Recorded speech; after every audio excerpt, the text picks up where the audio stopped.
Dear listeners, welcome to another episode of the BioChat podcast on biosecurity in livestock production. My name is Jeroen de Wulf and I'm the head of the epidemiology research group at the Faculty of Veterinary Medicine at Ghent University. In this series of BioChat podcasts, we have as guests key players in the poultry sector with their perspectives on the importance of biosecurity in poultry production and how we can achieve a good biosecurity. And in this list of key players today, we have here as a guest Arti Almarai to talk about the quantification of biosecurity in poultry production. Very warm welcome, Arti. So maybe before we get started, you can introduce yourself. Okay. Thank you, Jeroen, for inviting me to this BioChat. Hello, dear listeners. My name is Arti Amalraj. I am a veterinarian from India. I graduated in the year 2013 from India, and I'm basically a small animal practitioner and also have some expertise in dairy cattle. But then in 2017, I also graduated or received my master's in veterinary epidemiology and preventive medicine. But when I came to Belgium in 2018, I started off as an intern in the pig team, so in pig health and management. And I had this great opportunity to pursue my PhD as well in the same faculty, which is Ghent University. But now in my PhD, I start off at the epidemiology research group, and my promoter is Professor Jeroen, who is actually leading this BioChat. And today I'm very, very happy and looking forward to share my views on quantifying biosecurity measures in poultry farming. Okay, thank you. Very nice. So it's a whole trajectory you already have done, a lot of different topics. But so currently you're working on a European project. Can you tell us a little bit more about this project you're working on? Yes. So in 2020, as I said, I started my PhD. It was for a project, a European project for 3 years. It is called a project NetPool Safe, and as the name implies, it's a networking project for the poultry sector. And along with Belgium, we have other partners like Netherlands, Spain, France, Poland, Hungary, and also Italy. So we have totally 7 countries in the EU, very important countries in terms of poultry production, part of this project. So the project actually has 2 things in our minds. So the first thing would be we want to make a network. Basically, we need to connect people in the poultry industry. So this starts off with farmers, vets, advisors, and also the other stakeholders like people in the slaughterhouses, in the feed industry, the lobbies, and basically everybody in the poultry industry to come together. And the question here is, why do we need this network? What are we going to do with this network? We are actually thinking about, or in the first 2 years of the project, we studied about biosecurity measures that were followed in the different countries, the different representing countries in the project. And in the second part of the project, based on on these data that we collected in the first part of the project, we are trying to find out what is lacking. So why are these measures not being correctly followed, and what are the reasons the farmers are not highly motivated to follow these measures? So that's what we are doing in this project. And in the next year of the project, we in Belgium have come up with a solution. So we have taken up a supporting measure. It's called the coaching. We are trying to coach the farmers towards better biosecurity. And there's actually another BioChat completely focused on towards coaching. It's a very interesting BioChat. Maybe you should also listen to that. Yeah, thank you. Indeed, there was also a nice episode on the coaching. But today the focus is actually on measuring biosecurity, which is also something that fits into this NetPool Safe project. We've done quite a bit of work on the quantification of biosecurity. But maybe before going into the measuring, can we just in a few sentences repeat or make the point again for the listeners why this biosecurity is so important, and maybe should focus a bit on the poultry sector here. We're focusing on. So according to you, what are the main reasons why we should invest into biosecurity in the poultry industry? This is something that is an important topic that needs to be discussed. But before that, I just want to say, personally, for me, biosecurity is a very technical term, even as a vet. This is a term that we mostly use in a hospital or in a lab environment where we need to contain microbes. But so why are we using the same term in a poultry farming? Because we are going to use the same principles or the same logic in a poultry sector or in a poultry farm. So biosecurity is nothing but, in simple words, means to protect a certain area. And we are going to do everything possible in all ways to limit the entry or the spread of an infection in our farm.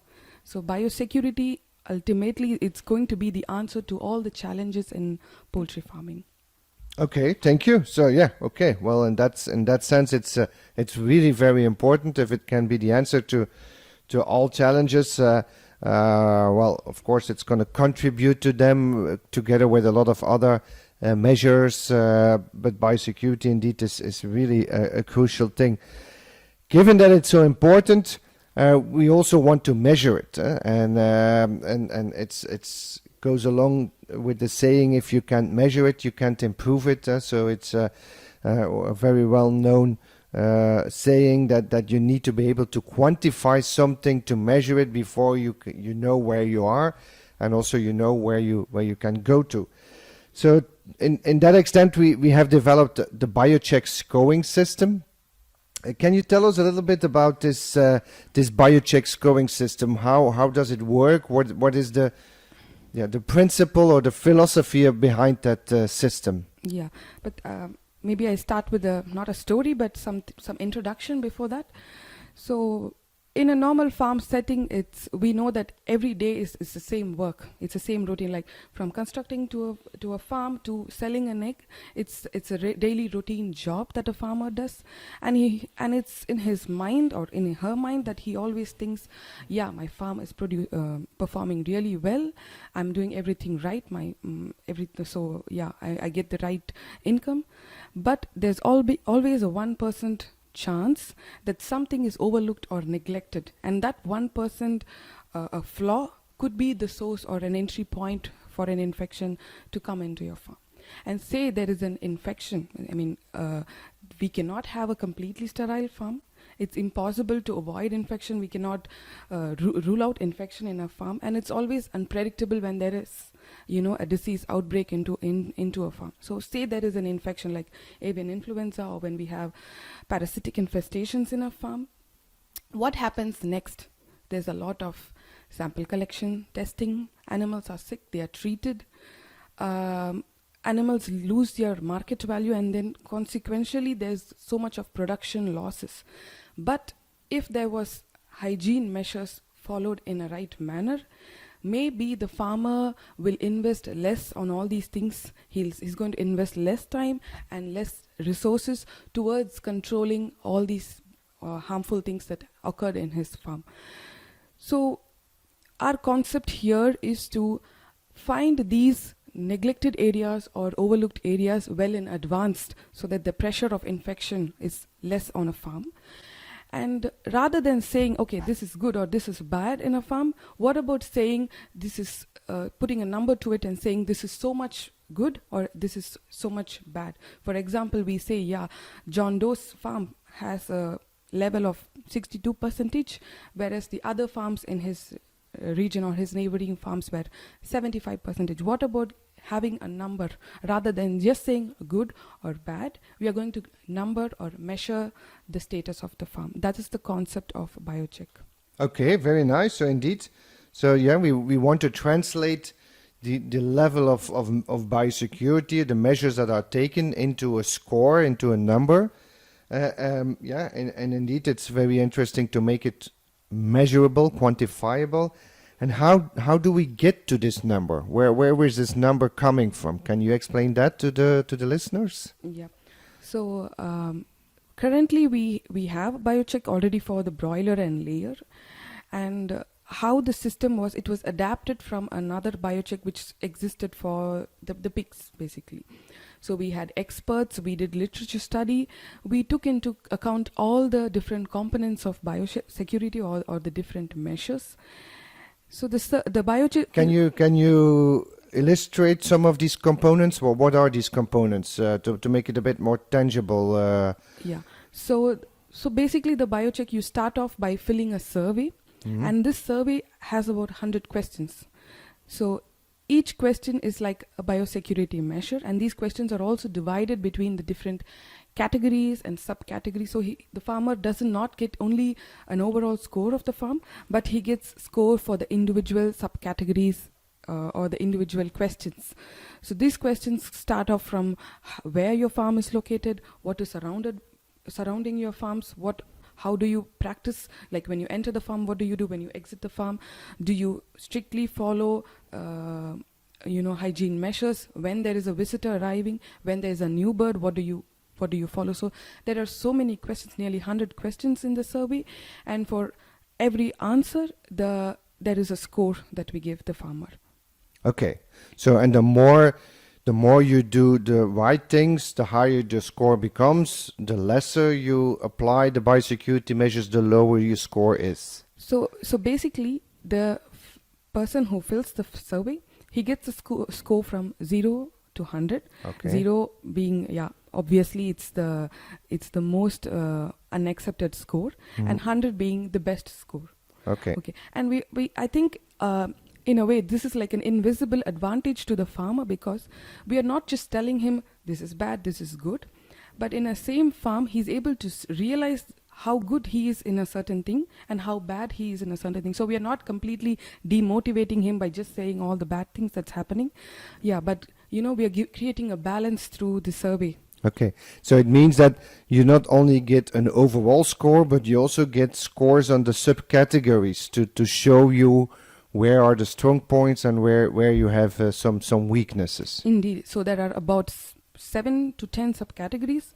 We are, like I said before, it's divided into external and internal subcategories. So things that are happening from the farm to the outside, and then from the outside to the inside, this constitutes the external, and all the operations only happening inside the farm, it constitutes the internal biosecurity. So we have management of feed, the dead birds, the purchase of birds, the infrastructure of the farm, how well the disease status is managed, how they are cleaning. So all these are different subcategories, and they are individually scored, so we know exactly where the problem is. Okay, very nice. Or in terms of like a gateway, what has actually brought in an infection. So it can be seen as a kind of an evaluation of the farm, and with a full report. And you mentioned in your explanation that you have this for broilers and layers, but as I understood recently, there's new evolutions in there. Can you tell us a bit about the species that the biocheck is available now for? Yes. So my work in this project was mainly to use the existing ones. So we have, like I said, for the layers, egg layers, and for the broilers, I have been using these surveys, and I have adapted it to species like the turkeys, the ducks, the free range, and also the breeders. But I did not do this alone. I invited several experts, like from the partners involved in the project, and they gave their feedback and comments. So we included a lot of new questions into this survey, and at the same time we also removed those questions which are not a clear representative for the new species, and we made new surveys.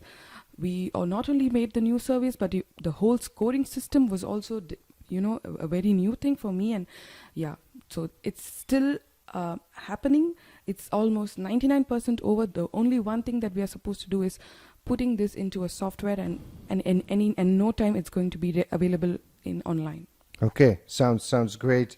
And this questionnaire, is that then a specific application of biosecurity, let's say in Western European countries, or can we also apply that, for instance, in the US or in Asian settings, in African settings? Is it more generic, or is it very specific? Yeah, this is a very common question, because even in the project, it's just not Belgium; it's different countries, and they have their own ways of farming.